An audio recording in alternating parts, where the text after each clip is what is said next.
Matom savivaldybės viešosios tvarkos automobilį. Pabandysim paklausti, ką čia veikia.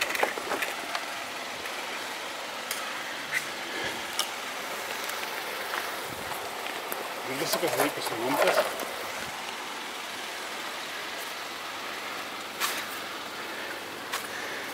Labą vakarą.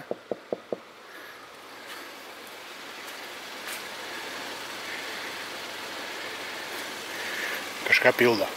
Būt protokolą.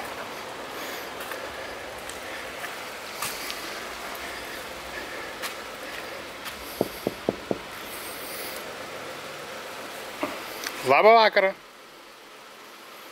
Langų netidaro. Bijo turbūt. Gana juokingai atrodo. Stovi įjungtų varikliu. Kažką pildo dviese. Su švyturėliais. Kad langų nedarys, tai nesitikėjau.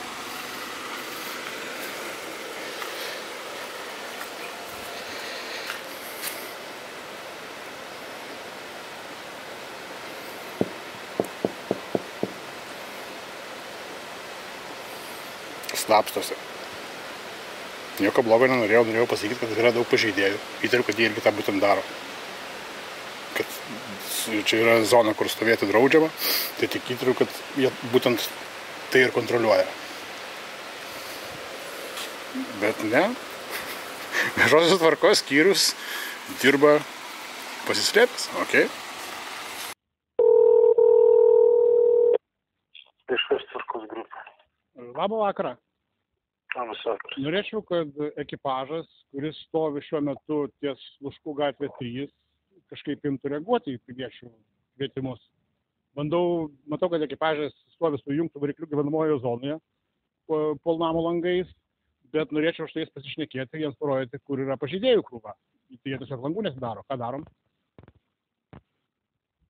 Tai, o bandėt prieiti prie jų? Taip, priejau, pabarbinau į langą, į vieną, į kitą, matau, kad yra mergina ir vaikinas, bet jie tiesiog nereaguoja, stovi įsijungia geltoną švyturėlį ir įsijungia variklį ir viskas, ir jokios reakcijos nėra. Gerai, taip paskambinsiu. Langai užrasoja beje. Gerai paskambinsiu aš jums. O tai sakykite, gal galite tada kitą ekipažą įgalesnį atsiųsti? Nes Sluškų gatvė 11, tai yra prie Danijos ambasados, visos vejos yra mašinom užstatytos. Aš suprantu, kad šitas ekipažas, kur čia stovi, tai tiesiog dežuruoja, kad nebūtų užstatyta Sluškų gatvės galas. Koks ten pažeidimas? Ant vejos mašinų stovi gal kas 10. Gerai, perduosiu ekipažą. O čia normalu yra, kad ekipažas visiškai kad neatsiliepia?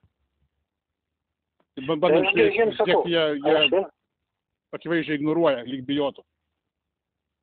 Aš jiems tuoj paskambinsiu. Tvarkoj. Viso gero. Viso gero.